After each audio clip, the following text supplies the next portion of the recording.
A la izquierda le preocupan mucho los pobres, por eso crean millones todos los años. Decía Thomas Sowell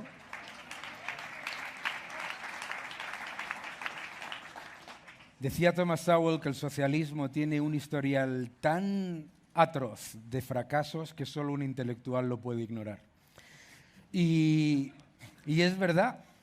Y yo escuchando estas palabras tan interesantes que decía Carlos, que decía Pablo, las que decía José Luis, las que decía Isabel, no nos damos cuenta de que nosotros estamos luchando con datos y con realidad, con políticas y con hechos contra la magia, que es lo que imbuye todas estas ideas que se nos están presentando. La idea de que la desigualdad, ¿no? La desigualdad, la pobreza, la lucha contra la pobreza. Y la realidad es que se trata de llevar a la magia cosas que son mucho más complejas y mucho más reales y tangibles. Fijaos. Se nos está hablando constantemente de la desigualdad. ¿Por qué se nos está hablando de la desigualdad? Porque la reducción de la pobreza con el capitalismo ha sido tan absolutamente espectacular que en el rato en el que hemos estado charlando nosotros, han salido de la pobreza alrededor de 150 personas en el mundo. Es la reducción de la pobreza gracias al capitalismo es lo que ha hecho que hoy China sea un país en donde el crecimiento de la clase media es tan espectacular, gracias a la introducción de libre mercado, de apertura económica, de inversión, etc. Si lo que nos preocupa es la sociedad, si lo que nos preocupa es reducir la pobreza, la única política es la política de atraer inversión, crear empleo y mejorar la renta disponible de las personas. Ninguna sociedad ha hecho ricos a los pobres haciendo pobres a los ricos. Ninguna sociedad jamás ha reducido la pobreza poniendo como objetivo prioritario el igualitarismo. ¿Por qué? Porque el igualitarismo solo puede igualar a la baja. Porque desde políticas intervencionistas como la que se nos están intentando imponer, lo único que se consigue es igualar a la baja. Yo recuerdo cuando un artículo de una ONG decía que el régimen de Chávez en Venezuela había sido decepcionante, pero que habían reducido la desigualdad. Claro, habían hecho pobres a toda la sociedad, eran mucho menos desiguales, eran iguales en la pobreza. Y nos encontramos ante algo que nosotros no podemos entender. No podemos entender cómo se le pueden poner escollos a la creación de empleo, a la inversión y a la atracción de capital y a la mejora de la renta disponible de las familias para que hagan con su dinero lo que quieran. No lo podemos entender porque pensamos que lo que imbuye el socialismo es la idea de progreso. El progresismo no es progresista, es regresista. Es regresista, están en contra de la tecnología, están en contra de la apertura de mercado, están en contra de la libertad de las familias a la hora de elegir la educación, están en contra de que hagáis con vuestro dinero lo que queráis.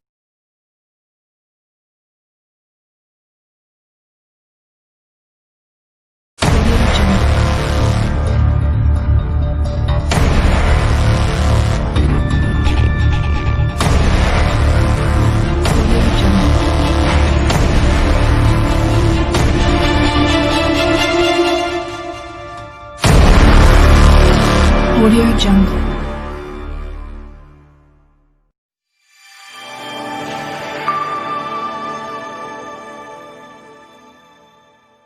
De acuerdo con lo que acabamos de comentar. Uno de los problemas con el que se enfrenta España con un peso tan importante del turismo en la economía ha sido que el gobierno no ha querido escuchar en ningún momento al sector del turismo, que ya alertaba sobre una temporada turística que iba a ser muy mala y que han tenido que añadir a esa estimación de 93.000 millones de pérdidas otros 5.000 millones ahora que la ralentización de agosto es más que evidente. Entonces, lo que hubiera sido unas medidas de oferta, como las que se han comentado, exoneración de cuotas, mejora de oferta, un protocolo serio para el turismo con PCRs en aeropuertos para dar seguridad a todos los turistas, etcétera, y una campaña también importante de información, todo eso que se ha perdido, ahora nos encontramos con un problema mucho más grave. Ahora nos encontramos con esta disyuntiva tan complicada, que es si los ERTEs, moverlos hasta Semana Santa del año que viene, es que eso no soluciona el problema. Los ERTEs son una condición necesaria, pero no suficiente. Los ERTEs ayudan a mitigar el problema del desempleo, aparcando desempleo en empleo, digamos, que está ahí zombie. ¿Cuál es el problema verdadero? El problema verdadero es el cierre empresarial. Nos enfrentamos a 84.000, por lo menos, cierres empresariales de empresas que simplemente van a tener que cerrar porque no llegan a fin de año y porque las pocas ventas que han podido acumular no suplen ni de manera mínima el aumento tan importante de gastos y los impuestos que tienen que pagar. Luego nos encontramos otro problema que el gobierno no está atendiendo. Se han dado muy pocas ayudas, como comentaba Gonzalo, pero además el 93% de esas ayudas que eran en créditos, de esas ayudas que van a crédito, se terminan ahora y se terminan con empresas que no es que tengan pérdidas, es que es absoluta devastación. El Banco de España estaba comentando la caída absoluta, no de beneficios, no estamos hablando de beneficios, estamos hablando de empresas que se van a encontrar no solamente en pérdidas, sino con la obligación de cierre. El 25%, para que nos hagamos una idea, de las empresas de España están ahora mismo en una situación que obliga al cierre según el Banco de España. Gonzalo. Sí, yo me alegro mucho de coincidir con la calle. No es habitual, pero suscribo todos sus argumentos por la sencilla razón que es esto. El génesis de la situación es que dependemos del control de la pandemia. El control de la pandemia, yo no soy un especialista sanitario, por lo tanto no sé qué se ha hecho mal, pero sí sé que se están haciendo muchas cosas mal, porque durante esta semana teníamos el mayor número de infectados de Europa por 100.000 habitantes. La culpa no la tiene la población. El político lo tiene muy fácil decir que la culpa la tienen otros, porque hay imágenes en Varsovia con vida absolutamente normal, en Alemania, en muchísimos países, y no tienen esa tasa de infectados. Entonces, aquí hay que mirar qué es lo que se ha hecho mal y cómo rectificarlo. Pero después, claro, hay mucha gente que dice, vamos a coger y vamos a prolongar los ERTEs. Sin duda, yo soy muy favorable. Tienen que llegar como mínimo hasta el mes de marzo, antes de que empiece la campaña turística. Pero los ERTEs son la anestesia.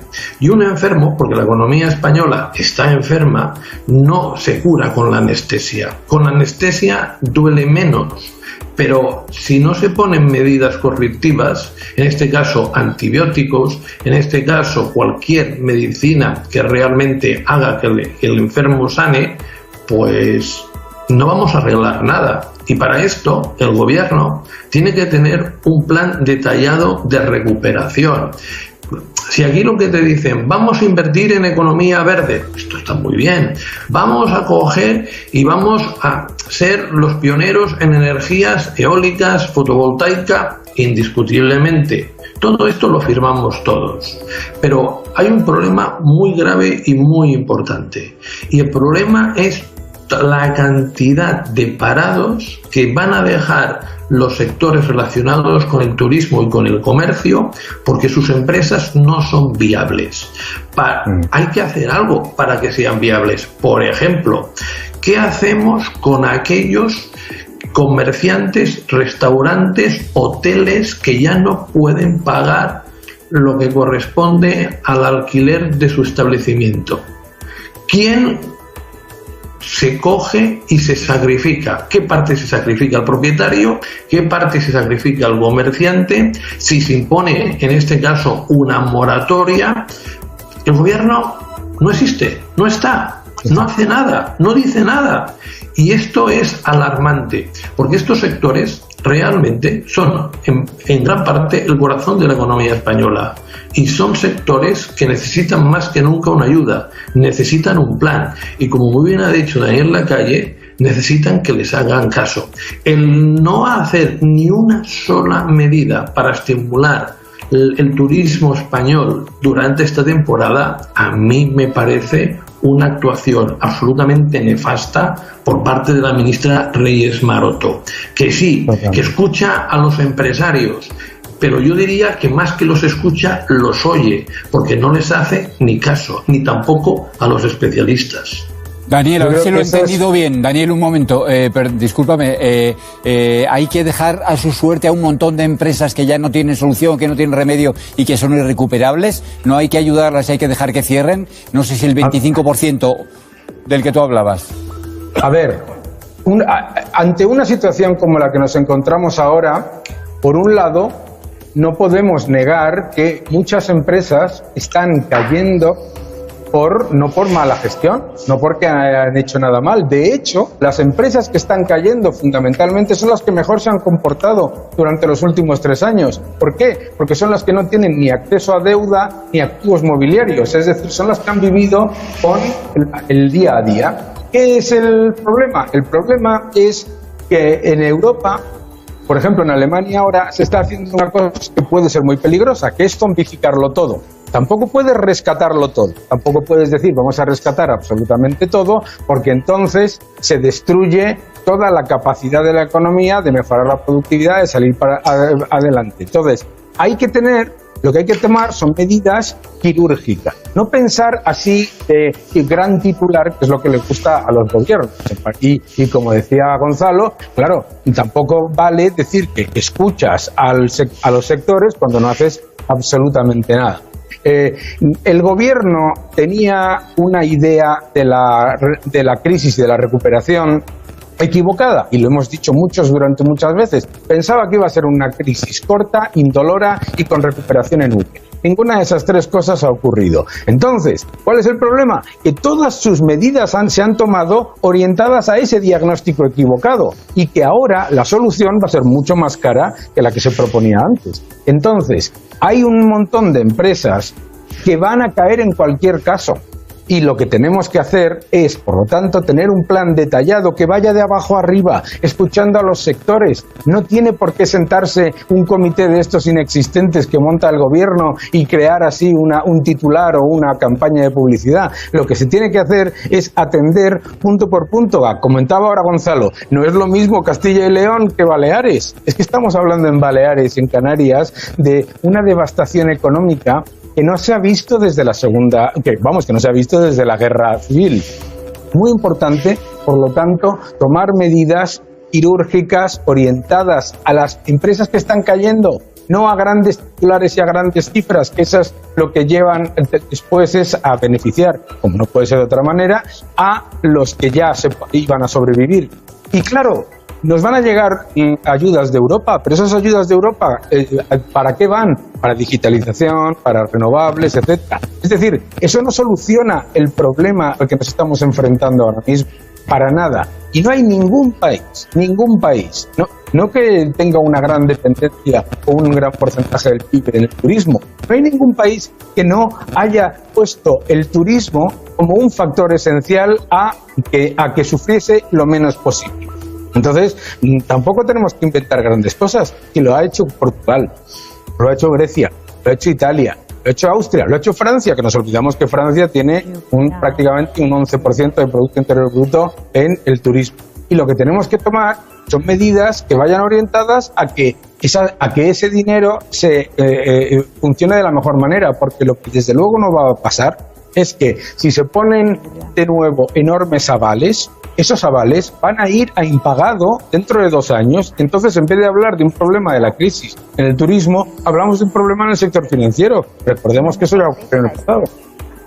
Bueno, esto sí que es casi inédito. Daniel Lacalle y Gonzalo Bernardos casi de acuerdo en todo. Vamos a hacer números, Lobato. Vamos a seguir avanzando. ¿Qué pasa con la deuda? ¿Cuánto nos está costando y cuánto nos va a costar la pandemia? Sí, ¿cuánto nos va a costar la pandemia? Esto es incalculable en vidas humanas y los efectos pues tienen pinta, según estábamos escuchando a los expertos, a que van a ser algo más allá que a corto y a medio plazo. Pero ya podemos hablar de cuánto está costando ahora mismo al Estado. 1.000 millones. 1.000 millones al día. Ese es el ritmo al que creció la deuda pública tan solo en junio. Entonces, el pasivo subió 32.000 millones. Y la pregunta puede ser, ¿cuánto debemos ya? Bueno, pues estamos debiendo ya un 110% del PIB. 110% del PIB, visto así, asusta. Bueno, no asusta tanto como si lo ponemos en pantalla y ponemos toda la cantidad. Estaríamos hablando de 1.289 billones, con B, de euros. Bueno, exactamente todos esos ceros que aparecen en pantalla. La cuestión es, parece mucho, ¿por qué es mucho? No somos el país más endeudado, ni de lejos, ni en términos de PIB, ni en términos neto, pero esto es una barbaridad. Y es un problema a medio y esta vez sí a largo plazo. La cuestión puede ser si también lo va a ser a corto. En principio, y mientras el Banco Central Europeo siga comprando deuda, bajando los tipos, no en cuanto a prima de riesgo, esa vieja compañera de la antigua crisis.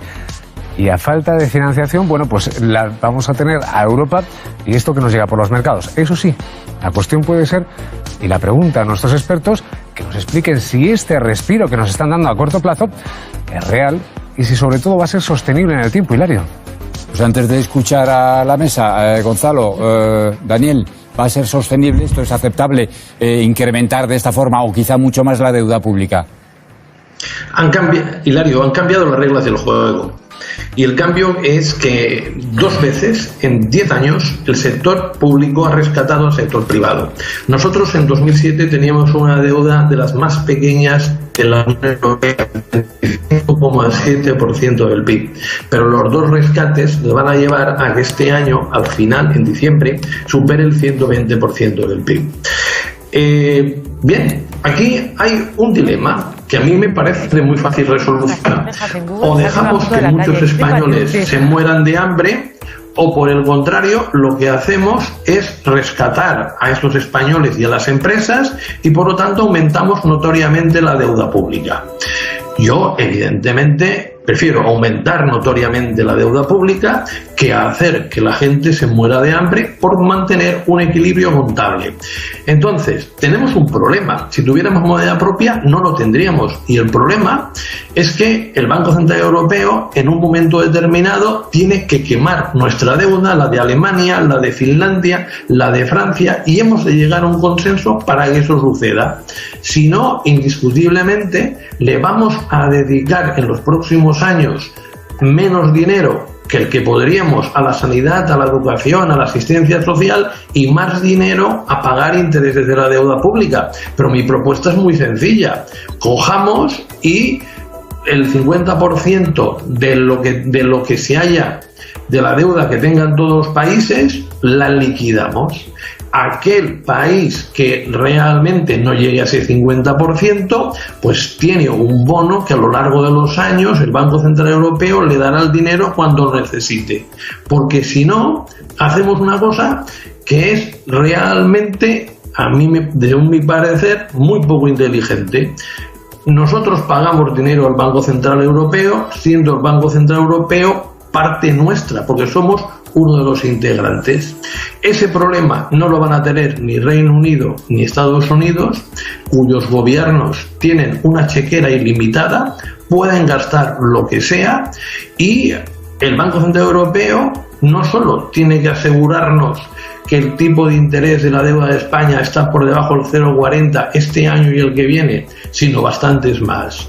La economía, pero sobre todo la política monetaria, como la entendíamos hasta ahora, va a ser muy diferente como la entendamos en el futuro. Profesor, que nos vamos quedando sin tiempo, dejamos intervenir a Daniel Lacalle. Pues ya está. Aquí mira, aquí discrepamos.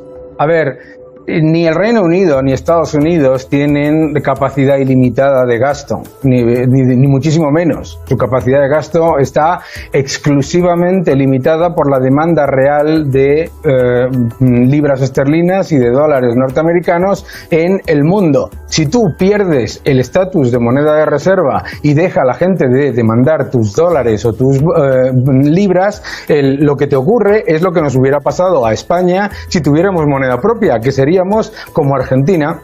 Tendríamos un desastre absoluto económico y además un enorme nivel de inflación, y eso no lo soluciona. En cualquier caso, el problema de la Unión Europea... Daniel, no hay ningún país que tenga inflación en estos momentos. ¿Cómo que no hay ningún país? Empezamos. ¿Cómo que no hay ninguno? Empezamos. Ningún país desarrollado tiene 40%. Irán, 40%. Pero no me cuentes Argentina. Cuéntame Venezuela, un país que fuera bien. 4.000. Bueno, no me cuentes estos países. Por favor, la tiene Alemania, la tiene el Reino Unido, la tiene Estados Unidos, la tiene España. Gonzalo, yo te he dejado hablar. Venga, te dejo hablar, a ver si puedo tener tiempo. La Unión Europea, el euro no es la moneda reserva del mundo, y por lo tanto la capacidad de la Unión Europea de expandir enormemente su balance no funciona. En cualquier caso, el balance del Banco Central Europeo es ya el 53,9% del Producto Interior Bruto de la eurozona, mientras el de la Reserva Federal es el 33%.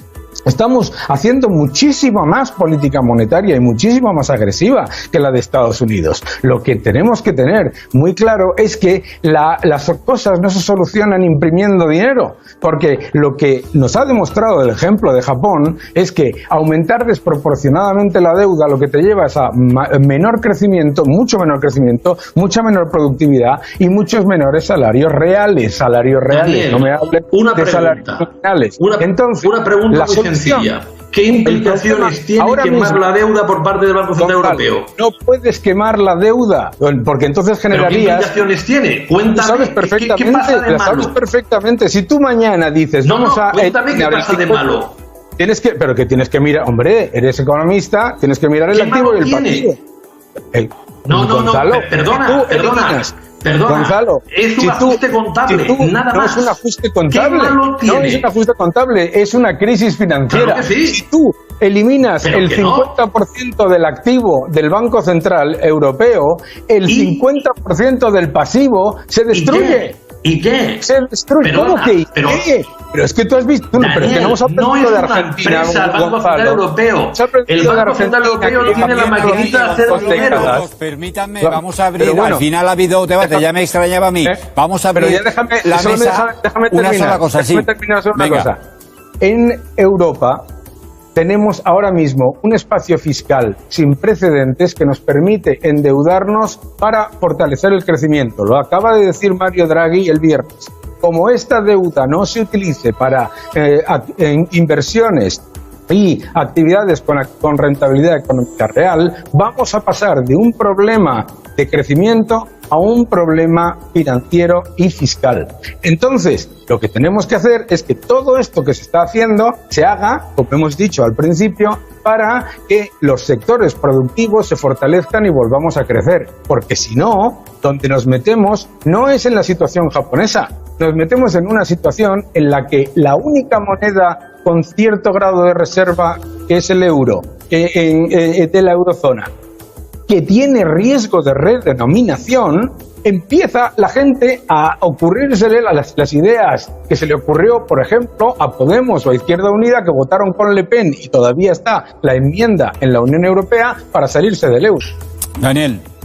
Sí, el futuro de las pensiones está y existe, obviamente, pero se van a hacer ajustes importantes en distintas áreas porque como no vamos a encontrarnos con una situación en la que incluso con todo ese apoyo del Banco Central Europeo vayamos a salir. Y recordemos una cosa, el sector público no rescata al sector privado, el sector público vive del sector privado.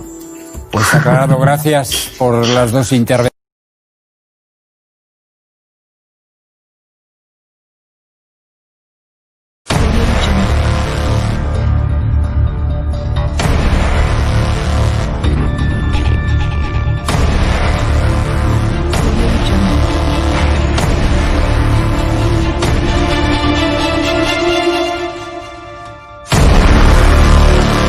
Audio Jungle.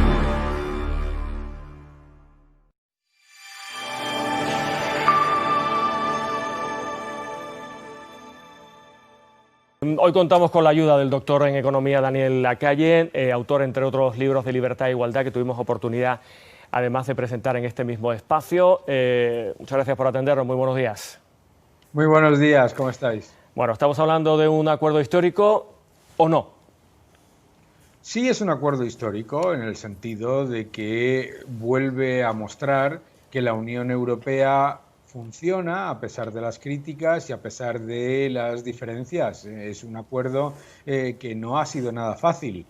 Como estaban comentando hace un momento, uno de los grandes problemas era los escollos que se generaban ante la falta de credibilidad de algunos de los países. Hombre, yo creo que ahora mismo lo que tenemos es un acuerdo que no va a ser la solución de la Unión Europea, ni mucho menos va a garantizar que se eliminen los enormes déficits en los que estamos incurriendo. Recordemos que España, si vemos toda la cantidad que va a recibir, una parte va al sector privado, otra parte va al sector público, pero ni de lejos, por ejemplo, se cubriría el déficit del año 2020. Por lo tanto, se van a tener que hacer muchas reformas, se van a tener que hacer reformas de calado. Y además es muy importante entender que el proceso de concesión de los fondos es un proceso lento y además un proceso que incluye el posible veto de algunos de los Estados miembros. Por lo tanto, como decía Javier hace un momento, tendremos que presentar proyectos serios, tenemos que presentar proyectos rentables, tenemos que presentar proyectos que fortalezcan la competitividad y el empleo. No va a ser esa especie de enorme cantidad de regalos que nos estaban intentando vender desde el gobierno, que en cualquier caso nunca iba a ser, ¿no? Señor Lacalle, al final son 140.000 millones, de los cuales 72.000 millones serán ayudas a fondo perdido. Esto, traducido a nivel del común de los mortales, ¿qué significa? Ayudas a fondo perdido son subvenciones, pero las subvenciones vienen con condiciones. No son subvenciones para cualquier cosa, ni tampoco son subvenciones sin ningún tipo de condición. Hay una serie de condiciones que se van a implementar en cuanto a fortalecimiento de la competitividad, mejora de las cuentas públicas, reducción del déficit estructural y fortalecimiento del empleo. Esas subvenciones, además, esto es algo que tengo que repetir con cierta frecuencia, porque parece que fueran a ir todas al sector público y sobre todo al gobierno central. No, la gran mayoría se supone que tienen que ir a las empresas que están sufriendo ante la crisis en la que estamos ahora mismo metidos, ¿no? Por lo tanto, es muy importante entender que para la concesión de estos fondos el gobierno tenía que estar trabajando ya hace tiempo, lo están haciendo los italianos, lo están haciendo en Grecia, lo están haciendo en Portugal, y tenía que estar ya trabajando en presentar proyectos. No nos va a llegar un cheque que ponga gástelo en lo que quiera. Vamos a tener que presentar proyectos rentables y proyectos orientados al crecimiento y el empleo. Se nos dice también que por primera vez en su historia la Unión Europea se va a endeudar para financiar un estímulo económico extraordinario como este que estamos hablando, y eso se vende como un gran triunfo, el endeudarse. Explíquenoslo. Bueno, no es un gran triunfo. Tenemos que tener en cuenta que la Unión Europea se puede endeudar exclusivamente gracias a una cosa, que es a que el sector privado lo sostiene. O sea, la Unión Europea no se endeuda de la nada, se endeuda con los fondos de los ciudadanos, de las empresas y con los ahorros de los ciudadanos del futuro. Endeudarse más ahora mismo tiene que verse, por lo tanto, como una oportunidad para fortalecer la economía y después reducir esa deuda, no como un éxito. No es un éxito endeudarse. La Unión Europea va a llegar a un nivel de deuda de más del 100% del Producto Interior Bruto a nivel conjunto, y España va a superar el 130 en las estimaciones que tenemos, ¿no? Por lo tanto, nada de eso es positivo. Los que dicen que endeudarse es positivo y que como el coste es bajo no pasa nada, cometen un grave error. Más deuda significa menor crecimiento, menor productividad y por lo tanto menores salarios reales. Por lo tanto, tenemos que salir de la espiral de deuda lo antes posible. Todo el mundo entiende que esto es un acuerdo para atender a una crisis sanitaria y económica muy importante, pero no puede ser una panacea para mantener y perpetuar desequilibrios estructurales. Había una resistencia muy fuerte por parte de algunos países del norte, liderados por Holanda, con Mark Rutte. ¿Qué ha hecho finalmente que sí se haya podido llegar a este acuerdo? ¿En qué han cedido estos países o en qué hemos cedido los otros? Todo el mundo ha cedido un poco. En lo que han cedido los mal llamados países frugales, yo los llamo los países responsables, estamos hablando de Suecia, Dinamarca, Austria, Holanda, etcétera. En lo que han cedido ha sido, primero, ellos van a contribuir menos al presupuesto comunitario. Segundo, van a tener derecho a veto en la Comisión Europea y en la Comisión de Economía y Finanzas de la Comisión Europea para los fondos que se vayan a entregar. Y tercero, la importancia de la condicionalidad, de que todas las ayudas y préstamos estén sujetos a reformas estructurales. Yo creo que eso ha sido, digamos, en lo que han ganado. En lo que han cedido ha sido en la cantidad. El fondo total siguen siendo 750.000 millones. Son más préstamos y menos subvenciones, pero siguen siendo 750.000 millones. En general, los países llamados frugales han conseguido más de lo que ellos exigían que los países, digamos, que piden, no sé cómo llamarlos, no es tampoco despilfarradores, porque no son, pero yo creo que lo que ha ocurrido es que, bueno, por lo menos lo que se ha mantenido es la cantidad de 750.000 millones. Si le parece, vamos a escuchar al presidente del Gobierno esta misma mañana, en torno a las 7 de la mañana, después de esa reunión al final maratoniana que ha tenido como consecuencia el acuerdo. Vamos a escuchar algunas de las frases que ha dicho. De los 750.000 millones de euros de recuperación, del Fondo de Recuperación, 390.000 millones de euros serán en modo de transferencia al conjunto de países de la Unión Europea. Y aproximadamente 360.000 millones de euros lo serán en préstamos.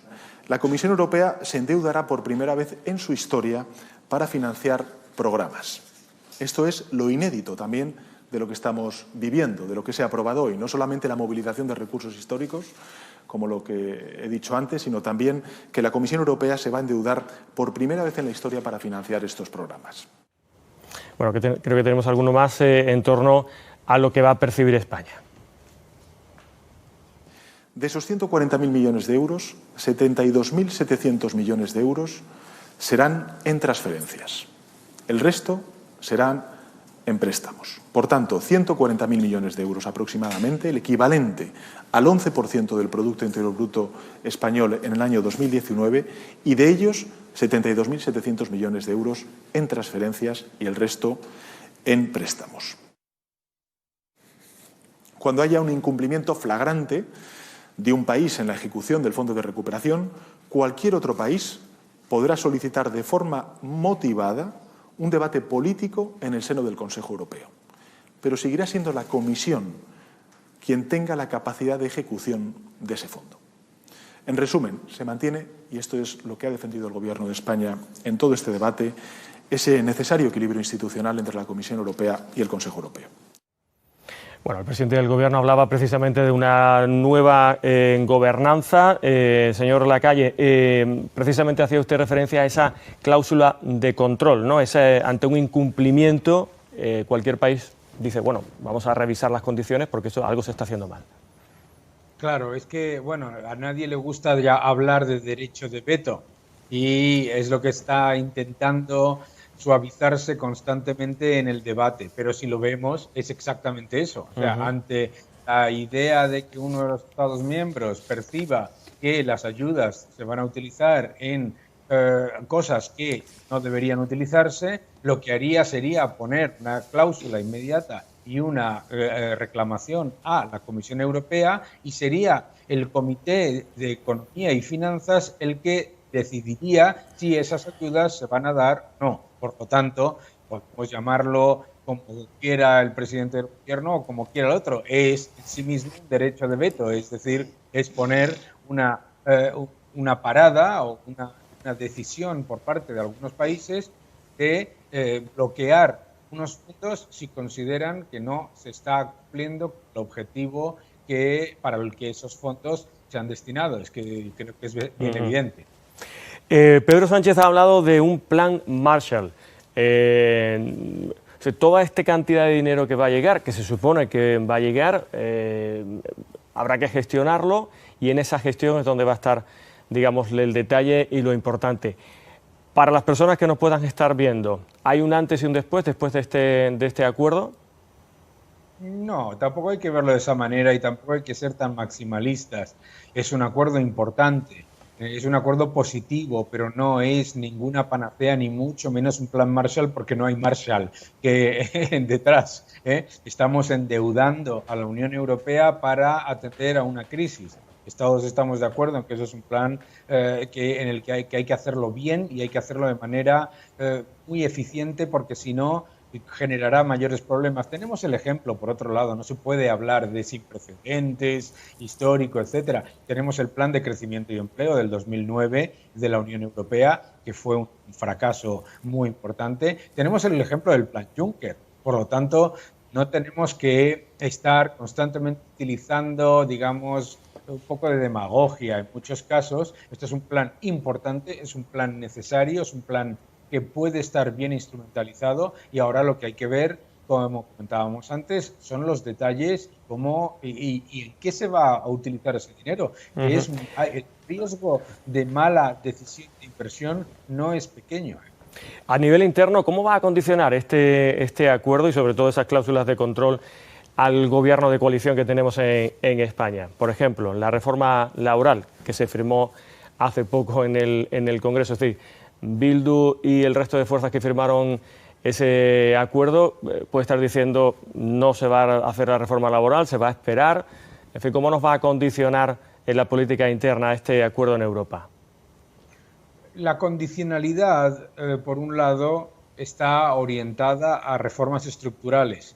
Esto es muy importante porque se tendrán que hacer ajustes y se tendrán que hacer mejoras de la competitividad de España. Pero lo que más me importa a mí es, precisamente con respecto a esas amenazas, es que en la condicionalidad está también la imposibilidad de las contrarreformas. Esto es muy importante, porque muchos de estos gobiernos en los que hay una coalición con partidos radicales, lo que están intentando es utilizar este entorno para introducir contrarreformas. Las contrarreformas, precisamente, esa cláusula de control y esas cláusulas de, digamos, monitorización de los fondos, son las que impiden esas contrarreformas por parte de los más radicales.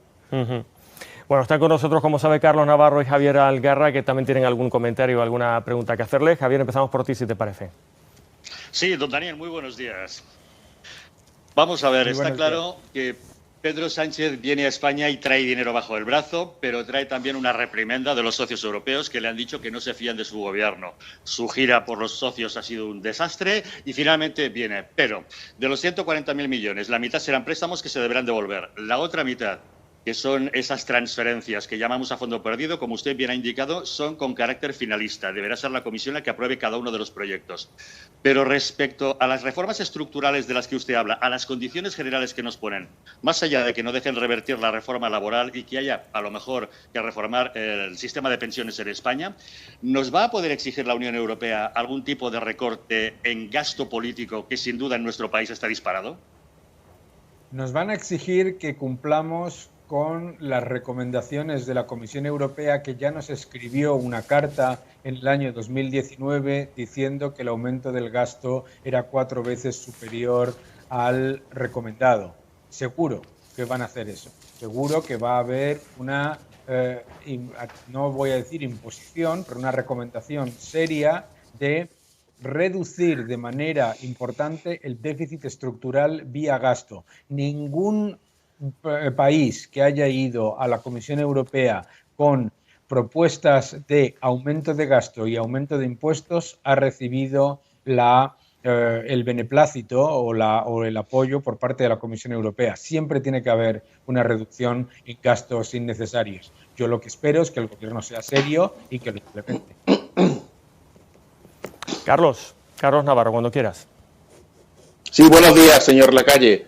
El gobierno andaluz, le pregunto en clave andaluza, prepara un decreto para captar grandes inversiones de acuerdo con el modelo de financiación de colaboración público y privada. ¿A usted qué opinión le merece este modelo? ¿Quizás es el más adecuado o no en estos momentos? Bueno, en estos momentos es un modelo perfectamente factible.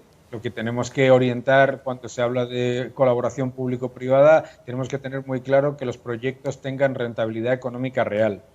Muchas veces en lo que nos hemos equivocado en este país ha sido en llevar a cabo proyectos que cuando se introducía el apoyo público se pensaba que se podían hacer proyectos que lo que iban a generar eran pérdidas, ¿no? Y hemos tenido casos pues de ciudades de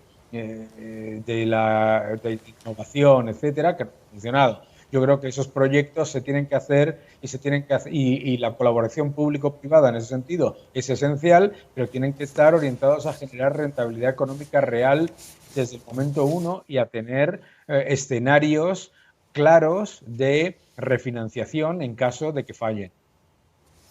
Señor Lacalle, aprovechando que está usted con nosotros, más allá de lo acordado ayer en Europa, estamos viendo cómo hay un elevado número de rebrotes preocupantes.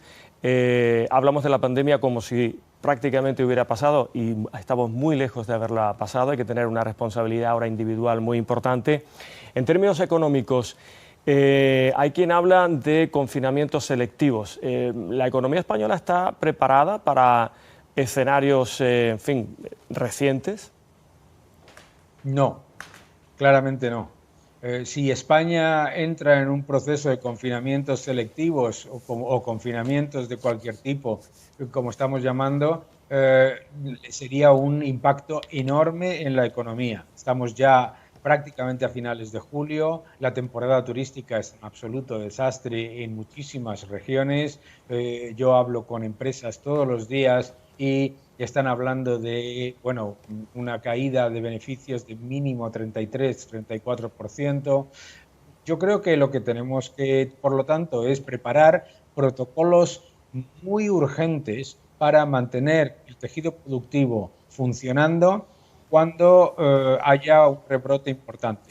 Y para eso no hay que inventar nada ni esperar, novedades del gobierno. Lo que tienen que hacer es copiar lo que está haciendo hoy, mientras estamos hablando, Singapur, Taiwán, Corea del Sur, etcétera. Los países que están liderando en la gestión de la pandemia y además manteniendo su economía mejor. Por lo tanto, la economía española no se puede permitir otro problema como el que se generó, un absoluto desastre, como el que se generó entre marzo y abril en octubre y diciembre. Porque entre octubre y diciembre lo que nos encontraríamos entonces es ya con una depresión económica. Lo que tendríamos que hacer, por lo tanto, es introducir ya y urgentemente protocolos en todas las empresas y en todos los negocios para que puedan funcionar lo mejor posible en un entorno que en cualquier caso va a ser complicado. Usted conoce bien Estados Unidos, mucho se ha hablado de la gestión allí de la crisis y de las consecuencias económicas. ¿Cuáles son las recetas que podemos intuir que están aplicándose allí? Bueno, en Estados Unidos lo que está ocurriendo es que están subiendo el número de casos porque lo que hay es una utilización de tests masiva. Eso es absolutamente esencial. La otra parte que debemos aprender de lo que está ocurriendo en Estados Unidos es que las medidas de confinamiento no funcionan cuando tú tienes una economía como es la de Estados Unidos o la de España o la de la Unión Europea que tiene un 70% de componente de servicios.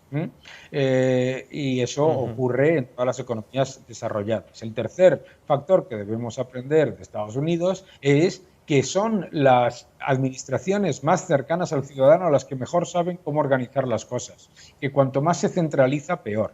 Entonces, la economía norteamericana se está recuperando de manera importante, se está recuperando el empleo, pero lo que nos está mostrando es que no es una recuperación en V, que es mucho más difícil y prolongado de lo que esperábamos. Daniel Lacalle, doctor de Economía, autor de, entre otros libros, Libertad e Igualdad. Muchas gracias por atendernos. Muchísimas gracias, siempre un placer. Gracias.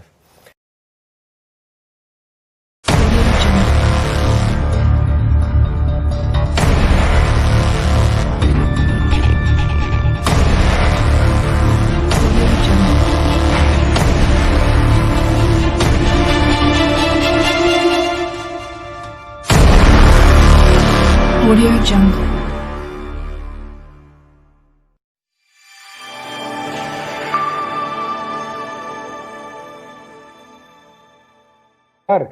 Todas las ayudas están condicionadas a cumplir con los requisitos que la Comisión Europea publica cada año en el Country Specific Recommendations, en las recomendaciones específicas para cada país, que debemos recordar, ya en el año 2019 nos alertaron que no cumplíamos con una gran parte de esos requisitos. Para empezar, el aumento de gasto. En el punto 12 de esas recomendaciones específicas para nuestro país, lo que explica es que el aumento de gasto que había implementado el gobierno de Sánchez era 4 veces superior al recomendado por la Comisión Europea. Por lo tanto, ni van a poder derogar la reforma laboral, porque también en esas recomendaciones se habla de fortalecer la reforma ya implementada, ni van a poder aumentar el gasto de manera muy importante, ni van a poder mantener el exceso de déficit que ya incumplieron en el año 2019, y tampoco van a poder recibir los fondos de manera alegre, porque siempre va a existir esa cláusula de control, esa cláusula de lo que se llama el freno, por la cual cualquier país miembro puede rechazar que se entreguen esos fondos, devolverlo a la Comisión de Finanzas y que allí se revise si el país está cumpliendo con sus requisitos. ¿Y qué tipo de cosas deberá incluir España en ese Plan Nacional de Reformas para que, una vez enviado a Bruselas, sea del agrado de los socios comunitarios? Vamos a empezar por las que oculta el gobierno Sánchez. La primera es el aumento de gasto. Esta es la parte más importante, porque el gobierno de Sánchez y su socio Pablo Iglesias nos han dicho: no va a haber austeridad. Un momento, porque usted no puede presentar un programa en el que lo que vengan sea todo aumentos de impuestos y ninguna reducción de gasto. Es imposible. No está explícitamente dicho en las recomendaciones específicas para cada país que tiene que reducir el aumento del gasto a un máximo del 0,7% anual. Recordemos que ya en el año 2019 pretendían subirlo más de un 4%. Entonces, lo primero que no van a poder hacer es ese aumento de gasto, van a tener que reducirlo. Lo segundo que van a tener que hacer es mantener la reforma laboral y fortalecer, esto es lo más importante, los mecanismos para que se aumente la contratación, lo que pretenden hacer con las subidas de impuestos. Lo tercero que van a tener que hacer es, y esto tampoco se lo están diciendo a sus votantes, es aumentar los impuestos indirectos. Ya lo hemos hablado en este programa en varias ocasiones. Van a tener que subir los impuestos verdes, los impuestos especiales. Ya ha aparecido la AIREF diciéndonos que hay que subir el IVA, etcétera, etcétera, los que pagamos todos nosotros. Y que más cosas que ellos niegan que van a hacer, van a tener que hacer. Mejorar en la unidad de mercado. Este gobierno ha parado completamente toda la legislación y todas las medidas que se habían tomado para establecer unidad de mercado en el país, y lo que van a tener que hacer es recuperar esas medidas y esas leyes que no están implementando. Por la parte de lo que sí les parecerá bien es fortalecer la inversión en renovables, fortalecer la inversión en digitalización y en economía verde. Pero ahí es donde volvemos a lo que comentaba antes. Es que no va a venir para el sector público, es que va a venir para el sector privado. Esto está orientado a que las empresas puedan llevar a cabo proyectos en esas áreas, no para que el gobierno se lo gaste en observatorios y en comisiones. Entonces, se desmonta completamente el argumentario de Pablo Iglesias de que iban a gastar todo esto en gasto clientelar, en lo que ellos llaman gasto social, que son fundamentalmente montar toda una red de estructuras de gasto innecesario. Y en cualquier caso, y esta es la parte más importante, porque el riesgo no es pequeño de que nos quedemos con una cantidad muy inferior a la que está en los titulares. No es pequeño el riesgo de que de esos 140.000 millones nos quedemos con a lo mejor un 2 o un 3% en total si incumplimos todos esos requisitos que ya están y puede descargarse cualquier persona en las recomendaciones específicas para España que publica la Comisión Europea. Y un último detalle, don Daniel. Hoy Luis de Guindos nos ha llamado la atención sobre otro asunto que Pedro Sánchez tampoco nos había contado. La posibilidad de que se creen impuestos europeos. Al margen de los impuestos que usted anunciaba hace un momento, ¿pueden crearse nuevos impuestos que hasta ahora no existían? Probablemente sí. Probablemente intentarán poner un impuesto a las importaciones de países con alta utilización de CO2. Probablemente se intentará, aunque esto no va a ocurrir por las dificultades con Estados Unidos, se intentará imponer una tasa digital que a lo mejor se pone para los consumidores, pero desde luego no para las empresas. Desde luego pueden venir impuestos verdes, impuestos especiales, etcétera, etcétera. Eso es seguro. Hay otra cosa que no nos ha dicho Pedro Sánchez en esa marea de aplausos de la que se ha rodeado. La PAC. El sector agrícola pierde 5.000 millones de euros en este maravilloso acuerdo al que ha llegado. La propia Asaja, Coexpal, las asociaciones de agricultores ya lo han avisado. El sector agrícola pierde 5.000 millones. Vamos a tener que aumentar nuestra aportación al presupuesto europeo. Vamos a pagar, por lo tanto, más para recibir un dinero que lo mismo no recibimos si no llevan a cabo las reformas que yo antes mencionaba.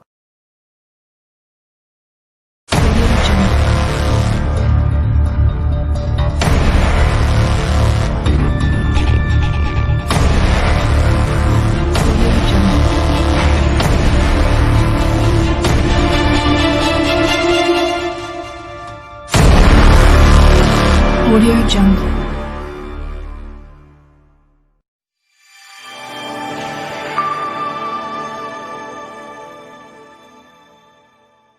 Vuelta a septiembre, el mes de septiembre, esa cuesta de septiembre, ¿este año va a ser especialmente mala? Daniel, empiezo contigo. Sí, va a ser especialmente mala. El cuarto trimestre nos enfrentamos a tres problemas muy importantes. El primero es el cierre empresarial. Muchas de las empresas que han podido, digamos, sobrevivir estos pocos meses se han encontrado que tienen un nivel de ventas que no cubre ni de lejos sus gastos y su capital circulante. Y se teme, por lo tanto, un aumento todavía mayor del cierre de empresas. Ya hemos perdido más de 120.000 empresas comparado con junio del año pasado. También es importante qué es lo que va a ocurrir con los ERTE. Los ERTE son una condición necesaria, pero no suficiente para mantener el tejido productivo en España. El tercer problema, yo creo que es más importante. Todas las medidas, la inmensa mayoría de las medidas que se han tomado en España han sido créditos a corto plazo para subsistir con la idea de que esto iba a ser una salida en V y una crisis corta e indolora. La mayoría de esos créditos vencen entre octubre y diciembre y la mayoría de esos créditos no se van a poder A, pagar, B, renovar. Miguel Sebastián, ¿cómo ves el panorama de aquí a unas semanas? Una vez que bueno, hay una parte que comparto todo el mundo de vacaciones. Sí, hay una parte que comparto con Daniel y es que el cuarto trimestre, en efecto, va a ser muy complicado porque el tercer trimestre no está siendo como se esperaba, está siendo peor, ¿no? La temporada turística ha ido peor de lo esperado, yo creo, aunque no tenemos todavía, más allá de las pernoctaciones de julio, no tenemos todavía ningún dato. Y el cuarto trimestre, claro, nos enfrentamos a los rebrotes y es muy importante que los rebrotes de la pandemia se terminen, ¿no? Hombre, hoy ha dicho la AIREF que en el tercer trimestre la economía va a crecer más de un 15%. Desde luego esto no es suficiente para recuperar. rebotar. Esto no es suficiente para recuperar todo el PIB caído. Seguimos estando en un escenario de una caída superior al 10% para el conjunto del año. Y aquí la clave es si terminamos con la pandemia y, por supuesto, los ERTE, los sectores que han sido y siguen siendo más afectados por la pandemia, y me refiero tanto al sector turístico como a todas las actividades, digamos, de eventos masivos, etcétera, pues tendrán que tendrán que prorrogarse, ¿no? Y ahí, desde luego, tendremos dificultades si esta situación perdura mucho en el tiempo, ¿no? Yo soy más optimista que Daniel, en que yo sí que creo que a lo largo del año 2021, más allá de que haya vacuna o no, que eso ya sería la bomba, ¿no? Si hay vacuna, podremos hablar de boom económico incluso, ¿no? Pero incluso si no hay vacuna, que yo creo que es el escenario base, tendremos un año complicado, pero sí un año de recuperación paulatina del nivel que teníamos antes de la pandemia. Yo no creo que nadie dijera que esto iba a ser una V perfecta. Siempre hablamos de una V, digamos, imperfecta, una V con la segunda parte más suave. Pero evidentemente la situación de la epidemia ha empeorado en España y eso va a empeorar la previsión económica. Le ponemos fecha, porque decías, Miguel, que para el año 2021, si hay vacuna, las cosas pueden ir mejorando. El propio presidente del Gobierno, Pedro Sánchez, puso fecha 2023 para estar como antes de la pandemia. No sé si os atrevéis a dar una cifra más cercana a 2023, 2021, Miguel. No, yo 2023, si es 2023, estoy de acuerdo con Daniel, que las empresas se van al garete, porque aquí estamos hablando de una situación que se supone que es temporal y para los cuales las empresas se pueden endeudar y recibir apoyo público también temporal para sobrevivir esta situación. Si esta situación se va a prolongar 2 o 3 años, ya no será un problema, digamos, de liquidez, será un problema de solvencia y muchísimas empresas se cerrarán, ¿no? Yo sí que espero que esto no sea 2023, que esto se recupere a finales de 2021. Lo que más va a tardar, como decía antes, es el turismo, sobre todo el turismo internacional, y para eso la mejor política económica ahora mismo es acabar con la pandemia en España, para lo cual se necesita, yo creo, que una estrategia diferente a la que se ha seguido hasta ahora. Daniel. Bueno, yo creo que, primero, el propio presidente habla de recuperar el Producto Interior Bruto del 2019 en el año 2023.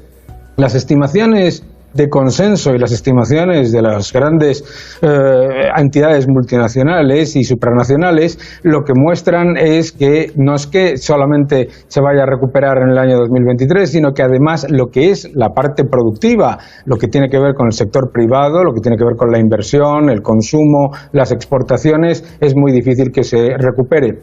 Hablaba una cosa muy importante Miguel ahora, que es el problema de solvencia que no estamos planteándonos. Yo no paro de repetir la preocupación que se está generando en todo el mundo ante la devastación en el tejido empresarial. Hemos perdido casi un 9% de las empresas de España. El Banco de España ha mostrado hace relativamente poco que prácticamente el 25% de las empresas están al borde del cierre o en necesidad de cierre. Pero no es el turismo. Porque se está intentando constantemente, que por supuesto lo es, no es que esté desdiciendo a lo que acaba de decir Miguel, es que tenemos prácticamente el 20% de las empresas manufactureras al borde de la quiebra. Tenemos prácticamente el 30% de las empresas del sector de comercio al borde de la quiebra. Es que tenemos un problema de solvencia ya, y el gobierno tiene que dejar de pensar en Vs.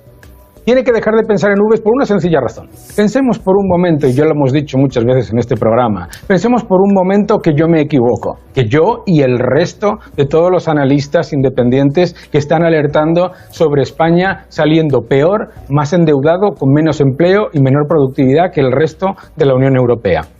Pero supongamos que me equivoco y nos planteamos una coordinación correcta con el sector empresarial y para prepararnos para una recuperación en L, porque esto de la V, como decía, asimétrica, es una L. Es que esto de la V asimétrica es una L de libro. Estamos hablando de que el sector público se va a endeudar enormemente, el Producto Interior Bruto que es el gasto público más el gasto de las familias, más el gasto en inversiones, más las exportaciones, menos las importaciones, obviamente por el gasto público se va a sostener más o menos. Pero si aquí el problema que nos enfrentamos es a que no nos estamos dando cuenta de que el cierre forzoso de la economía tan incompetente que se ha llevado a cabo y la constante cambio de datos, etcétera, acabo de recibir de Holanda que nos ponen en cuarentena. Es que no nos estamos dando cuenta de que se están creando ramificaciones en la economía de muy largo plazo.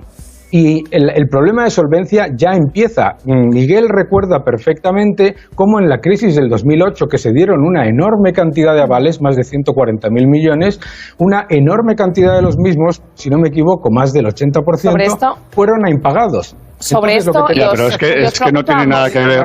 Es que no tiene nada que ver esta situación, Daniel, con la de 2008-2010. Tiene muchas cosas que ver. Eso es en lo que no estoy de acuerdo, Miguel. No. Eso es en lo que no estoy de acuerdo. Ahí sí que teníamos un problema.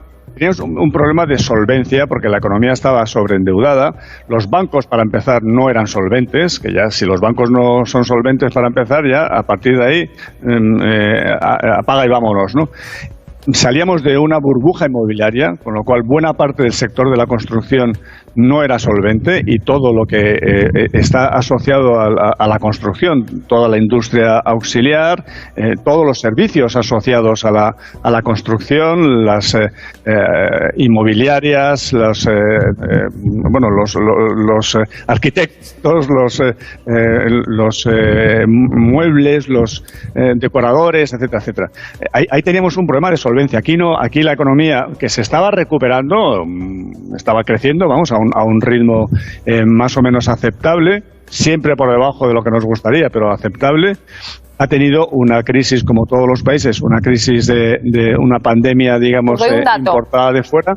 Y ha tenido que tomar unas medidas drásticas. Aquí el problema que tenemos es que no hemos conseguido acabar con la pandemia. Este es el problema que tenemos. Daniel, Miguel, que veo que Daniel niega. Os doy un dato, porque el informe del Banco de España estima que 1 de cada 3 empresas de nuestro país estaría en riesgo de impago y por cifras dicen que harían falta algo más de 56.000 millones de euros.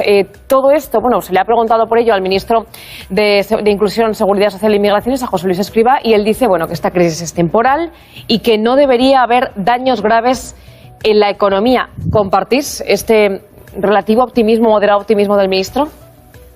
Vamos a ver, es peligrosísimo caer en este optimismo falaz, sobre todo, porque parte de la base de que tienen que dar noticias como de alegría, y una de las razones por la que tenemos estos rebrotes es por esto de salimos más fuertes, todo va bien, disfrutemos, viva la vida, etcétera. Vamos a ver, por favor, tiene muchísimas cosas que ver con la crisis del 2008. ¿Por qué? Porque una enorme cantidad de todos esos desequilibrios que estaba comentando Miguel están extendidos a toda una cantidad de empresas que ya no son solamente la construcción. Están extendidos, ¿por qué? Porque vía represión financiera, con enormes inyecciones de liquidez y bajísimos tipos, el número de empresas zombie se ha multiplicado y entonces tenemos una situación en la que la fragilidad empresarial es mucho mayor y el cierre como estamos viviendo poco a poco, primero un cierre forzoso completamente incompetente, y no es cierto que igual que otros países, Miguel, tú sabes, y no tenemos por qué debatir esto, que nuestros datos son absolutamente atroces para un país en el que se suponía que esto iba a ser una crisis muy corta. Todos los gobiernos con los que estamos hablando, acabo de pasar 3 días hablando con gobiernos y yo me voy ahora a Holanda, están hablando de la importancia de las ramificaciones a largo plazo de esta crisis. Esta crisis, claro que no es exactamente igual que la de 2008, pero si cometemos los mismos errores que en la de 2008, que fue decir que todo era un problema de los americanos, que nuestros bancos eran los más solventes, que no había ningún problema, que estábamos los mejor regulados, todas estas cosas se decían en Europa. Recuerdo un informe del Banco Central Europeo diciendo que no había ningún problema en la Unión Europea y tuvimos la crisis más larga y todavía peor. El Banco Central Europeo ahora mismo Ya pesa el balance del Banco Central Europeo, ya pesa el 53,9% del Producto Interior Bruto de la eurozona. Es decir, vamos a escuchar a Miguel más Sebastián, Daniel. del 30% que el de Estados Unidos. Miguel, eso es una buena noticia. Pero es que un problema de solvencia no se soluciona con liquidez. Un problema de solvencia no se soluciona con liquidez cuando tú tienes opinión de Miguel Sebastián, Daniel. Con un 40% de ventas. Perdón. Vale. No, a ver, Daniel, aparte de la naturaleza de la crisis, la segunda gran diferencia es la reacción europea. Y tú estás tomando casi como un dato de que la reacción europea no va a llegar. Es decir, lo que no ocurrió en el 2010, 2012, que fue un apoyo europeo, al revés. Nos obligaron a hacer un ajuste fiscal, nos cerraron el grifo de crédito del Banco Central Europeo.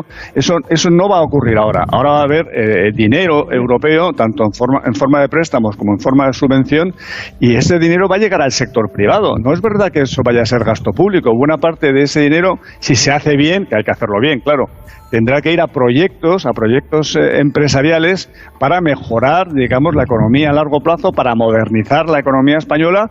Y yo sí que creo en esa forma de actuar frente a la crisis, y es un dinero que va a acabar llegando al sector privado. Tú das por hecho de que no va a venir nada de dinero de fuera. Entonces, sería un desastre. Un desastre tremendo. El dinero de Europa, el dinero de Europa, contadme, ¿cómo veis ese dinero que tiene que llegar de Europa?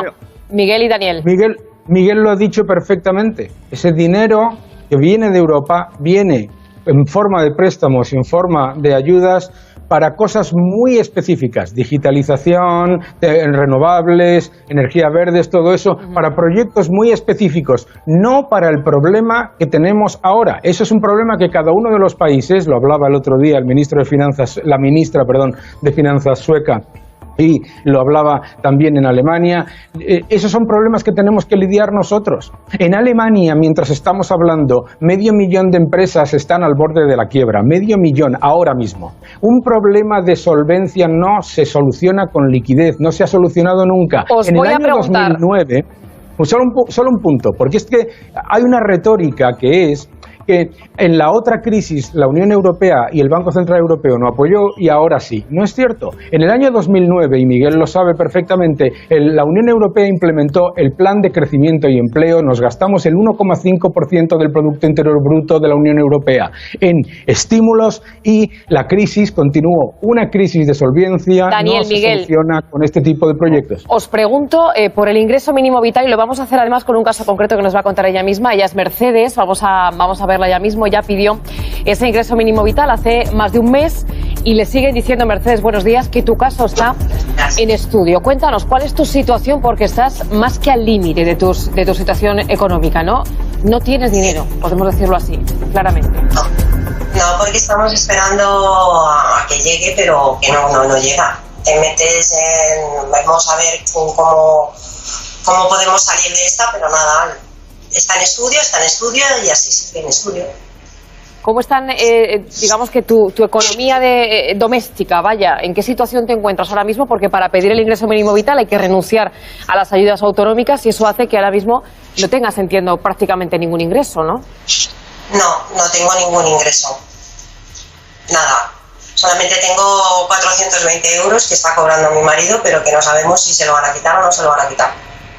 No tenemos nada más. ¿Y qué respuesta te dan, más allá de ese está en estudio? Pues ninguna, porque intentas hablar con los trabajadores sociales supongo que estarán al límite y no te cogen el teléfono y no ves ninguna salida por ningún lado. ¿Qué te llevó a ti a pedir este ingreso mínimo vital? Hombre, pues porque tengo un niño de 2 años y medio y ahora la situación que tengo también es bastante crítica. Estando en la pandemia, todavía no estaba el levantamiento, me echaron de la casa de mis padres. Entonces ahora estoy viviendo con mis suegros y estamos, la verdad que estamos al límite. Cuando escuchaste el anuncio de ese ingreso mínimo vital que ofrecía el gobierno, que presentaba el gobierno, entiendo que lo viste como el cielo abierto, ¿no?, para tu situación.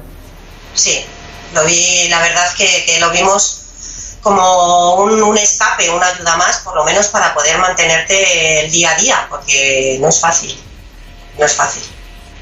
¿Cuándo perdiste tu empleo, Mercedes? Entiendo que tu marido también está desempleado, ¿no?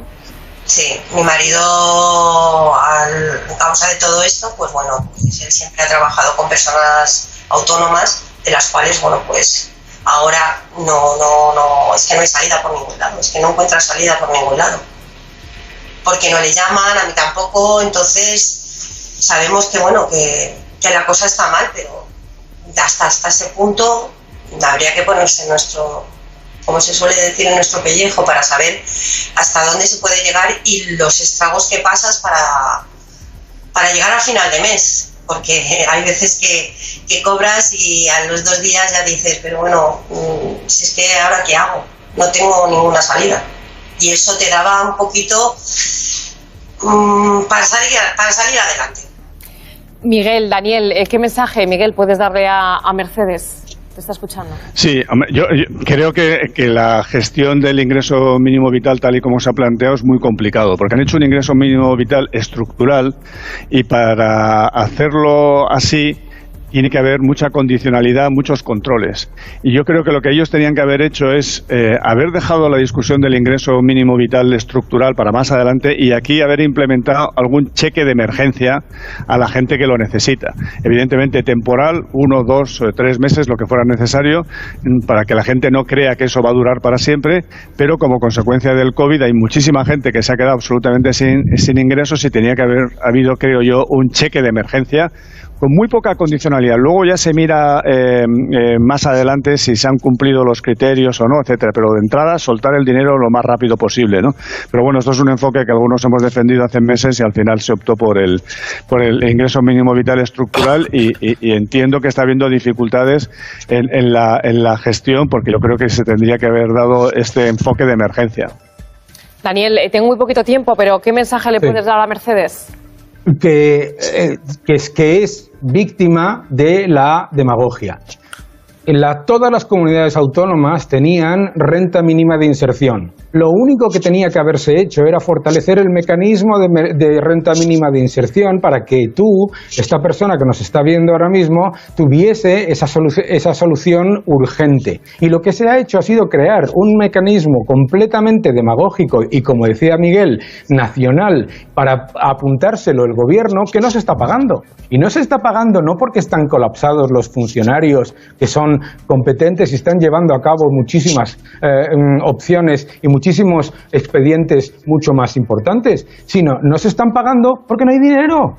Y lo que se tenía que haber hecho era todo ese reguero de medidas que se han tomado, haber orientado una parte para las comunidades autónomas, para que las comunidades autónomas fortaleciesen, si hacía falta, y además conociendo como conocen el caso de esta persona, en vez de tener que revisar su caso completo desde una instancia estatal, el caso de esta persona y de su marido, su ayuntamiento, su comunidad autónoma lo tiene mucho más cercano y podría haber buscado una solución. Mercedes, muchísimas gracias por contarnos tu caso. Gracias porque me consta que hemos estado detrás de ti estos días y que un día por otro al final ha costado conseguir esta conexión. Gracias y muchísima suerte, ánimo.